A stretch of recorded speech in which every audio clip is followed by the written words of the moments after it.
20 வருட anti incumbency வாக்குகள், நீண்ட காலமாக முதலமைச்சராக இருக்கிறார் இப்படின்னு ஏகப்பட்ட கேள்விகள் இருந்தது, அதிருப்தி வாக்குகள் இருக்குது அப்படின்லாம் சொன்னாங்க.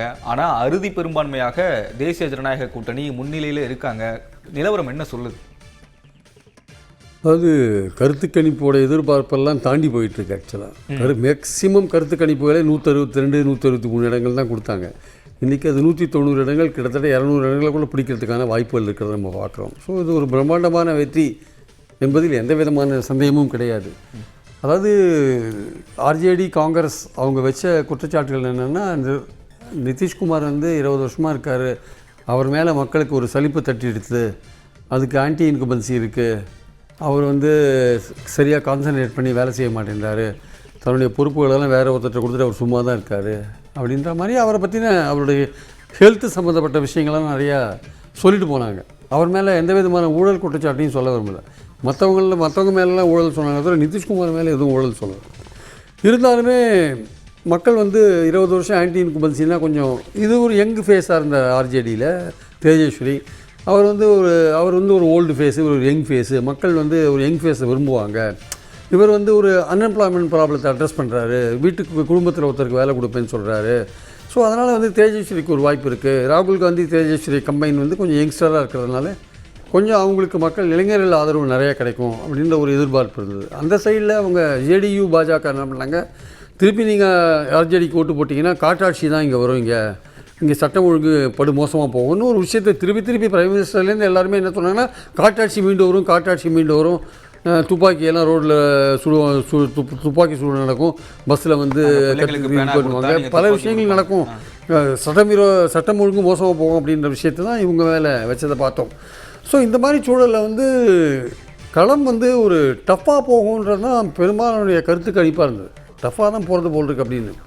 ஆனால் இந்த விஷயத்தை நிதிஷ்குமார் மேலே உண்மையிலேயே மக்களுக்கு ஒரு சலிப்பு இருந்தது. அவர் நிறைய பெண்களுக்கு நிறைய பண்ணியிருக்கார். அந்த காலத்துலேருந்து 20 வருஷமாக நிறைய பெண்களுக்கு பஞ்சாயத்தில் 50% பெண்களுக்கு அவர் தான் கொடுத்தார் ஆக்சுவலாக. அதே மாதிரி காவல்துறையில் நிறைய பெண்களுக்கான வேலை வாய்ப்பை அவர் தான் உருவாக்கினார். அது மாதிரி பார்த்திங்கன்னா பள்ளியில் படிக்கிற பெண்களுக்கு அவர் தான் சைக்கிள்லாம் கொடுத்தார். அதே மாதிரி எஜுகேஷன் சம்மந்தப்பட்ட விஷயங்களில் கொஞ்சம் கான்சன்ட்ரேட் பண்ணி சுய உதவி குழுக்களை அவர் தான் ஆரம்பித்தார்.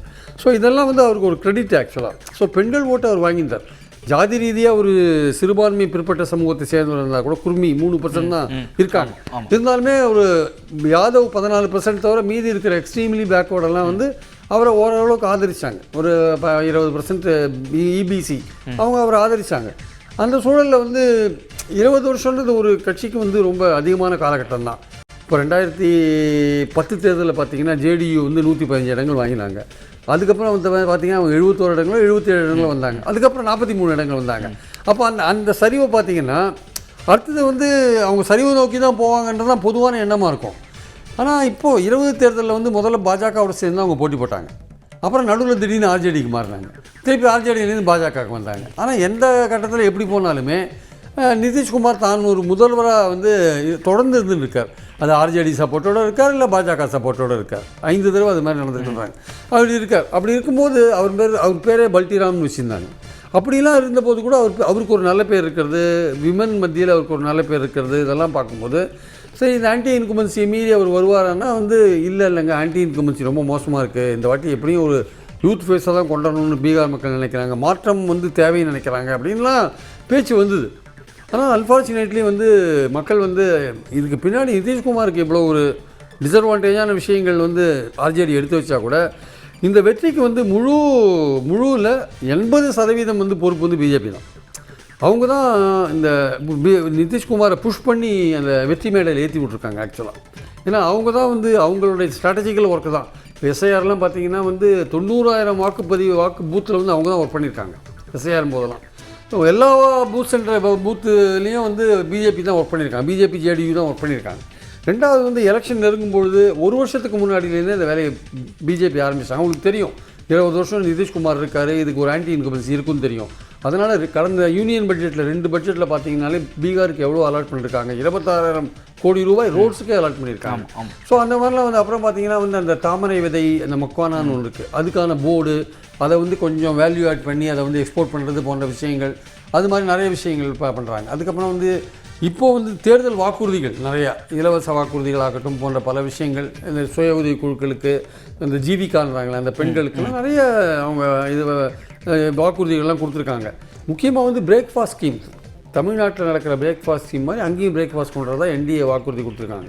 ஸோ பிஜேபி வந்து தங்களுடைய அந்த பலத்தினால அந்த அதுவே ரொம்ப ரொம்ப முக்கியமானது, தேர்தலுக்கு முன்னாடி ஒரு மாதத்துக்குள்ளே பெண்களுக்கு 1.25 கோடி பெண்களுக்கு 10,000 ரூபாய் கொடுத்துருக்குது. அது வந்து சாதாரண விஷயம் கிடையாது.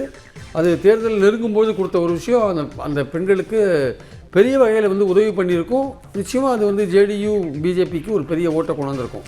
ஸோ அந்த தேர்தலுக்கு முன்னாடி ஒரு வருஷத்துலேருந்து ஆரம்பித்து பிஜேபி என்ன பண்ணுறாங்க, நிதிஷ்குமாருக்கு என்ன மாதிரியான எதிர்ப்புகள்லாம் வரும்னு தெரிஞ்சு அதை காம்பன்சேட் பண்ணுறதுக்கு என்னென்ன பண்ணணுமோ அந்த வகையில் அந்த அடிமட்ட வேலைகள் தன்னுடைய தேர்தல் வேலைகளை கரெக்டாக கவனித்து கீழே பூத் லெவல் வரையும் கரெக்டாக ஆர்கனைஸ் பண்ணி அவங்க ஒர்க் பண்ணாங்க.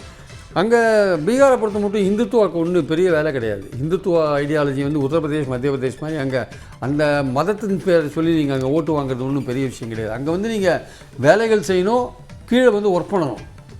அது வந்து ஒரு சோஷலிஸ்ட் பூமி சார். அது கற்பூரி தாக்கூர் இந்த பூமி, அது ஆக்சுவலாக சமூக நீதிக்கான ஒரு பூமி அது ஆக்சுவலாக. ஆனால் அங்கே வந்து உங்கள் இந்துத்துவம் வந்து அதை மட்டுமே சொல்லி நீங்கள் ஓட்டு வாங்க முடியாது. ஸோ அங்கே உண்மையிலேயே நீங்கள் ஏதாவது வேலை செஞ்சால் தான் ஓட்டு வாங்க முடியும்.